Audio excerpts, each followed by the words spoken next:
Hi guys, hope everybody is doing really well. I purchased a few items on eBay recently and a couple of items from my mate's workshop, Anthony, which he was kind enough to let me buy out of his actual personal collection, which was good.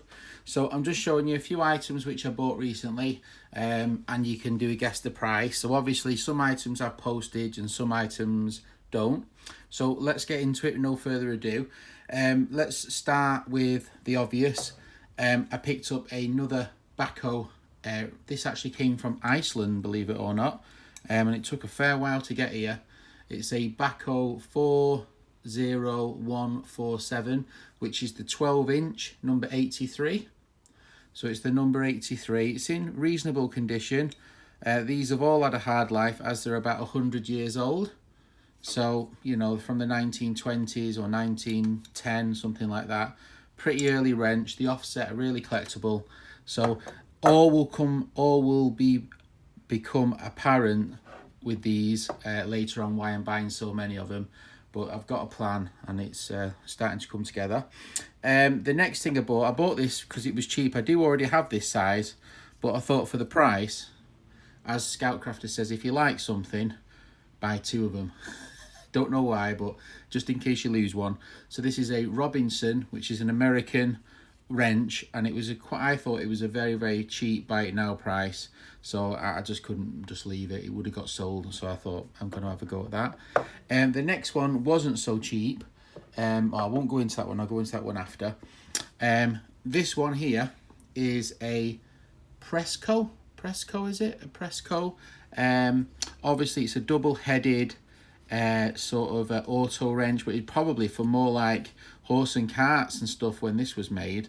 I don't think it's that recent. It's probably around 1910, something like that, maybe. I don't know.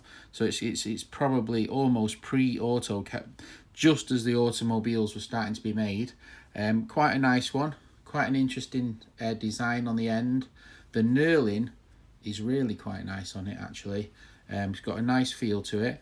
So it's a nice little wrench. I'm not sure how big it is. I'd probably say about a 6-7 inch. It's it's less. If you actually turn that all the way in, I reckon it's probably a 5-inch. Wasn't expecting it to be that short. 5.5 inch. So it's a 5.5 inch little and it's just got an unusual look to it, don't you think?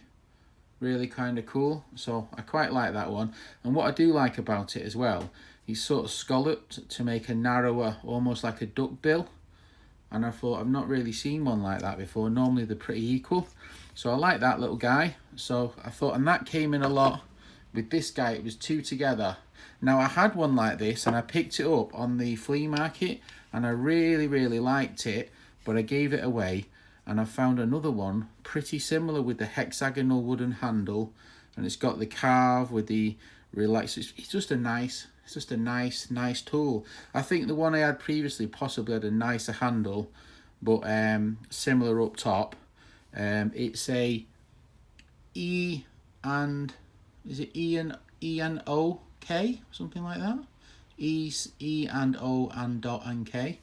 I'm not sure what that means. What does that say there? Don't know if I can read it. Not sure what it says. What does that say there? Can't read it. I think it might say, I think it may say foreign. Can you read that? Not sure. Might be a name. Not too sure. If anyone can work that out. It begins with A, so I don't think it's, maybe it's the brand, like the French brand. I think it's a French word. So it's got quite nice knurling. It's pretty worn, actually. If you look, it's pretty worn. It's seen some use, this wrench, but I just like them. I just think they've got a nice look to them. So I thought I'd pick that up. And now let's move on to what I got off my friend. I bought one of these off him, which is a number 96. And this is a little shoulder plane, sort of for getting close in on small work, and it's a Stanley.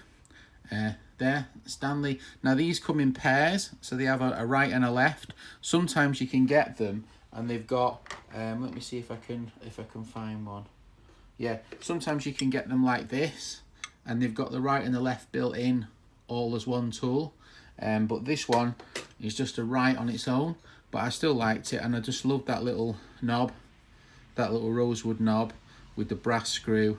I mean, all the what do you call it, the plating's wearing off, the nickel plating. But yeah, I really like that. I thought it's got a really nice look to it, so I thought I'd give that a whirl. And this is what I got off him, which is the star for me. I've put a little bit of red on it and it's run. I need to clean it up. I just daubed a bit of red. I think I might have got a bit thick with my coat. But it's a Ingersoll, sort of an Ingersoll rand. And it's like thick plate. Now, he said he was going to put it in his own workshop, and he's had it powder coated and sprayed black when he took a machine in, I think. So basically, I just put a little bit of red over the top, and I really do like it, to be honest. I think it's really, really cool. So I'm going to screw that up in a minute, and I'll show you what it looks like screwed up on in the garage. And then let's have a look at the other item more in close in detail.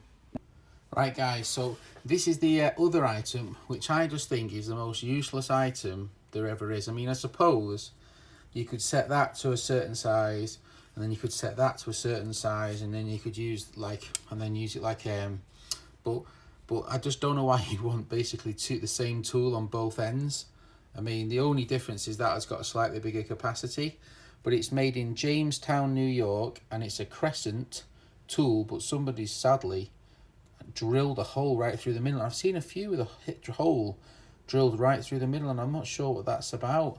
It's drop fours, and it's a 10-inch wrench, an 8 and a 10, 8 and a 10, and it's is it a 10-inch length? I think it might be a 10-inch length. Yeah, 10-inch. So it's a 10-inch, and I really like, for some reason, these sort of Crescent tools.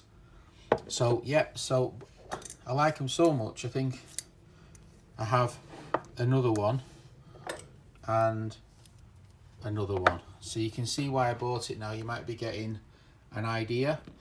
These Crescent double-ended wrench, I got these two from my friend who's the Spanner Man, in that big job lot I bought a while back, Jamestown, New York.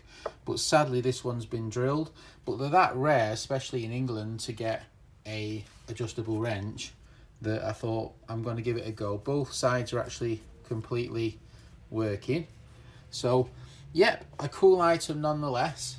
So you can see why I bought those. So don't forget, we've got the job lot, so we've got the big sign, and then we've got the this was one lot, and then we had to buy this with postage, and it wasn't cheap, the two double-ended wrenches, and then we had the the Robinson's wrench as well. So there's 1, 2, 3, 4, 5, 6 items, 6 lots to pay for. So let's hang this sign up now, and then we'll take a look at that, and then we'll finish the video up. All right, I'll see you in a sec. Right, guys, so I'll just pop that up there. I think it looks pretty good. Ingersoll Rand. Obviously, they make air compressors and a lot of mechanics, air-powered tools in the US. Really like that. Super happy. It looks nice in the garage. So thanks again to Anthony for selling it me. Appreciate that, mate. Thanks for watching. Hope you enjoyed the tool haul. Don't forget to put your guesses down below. All right, take care. Have a great day. Bye.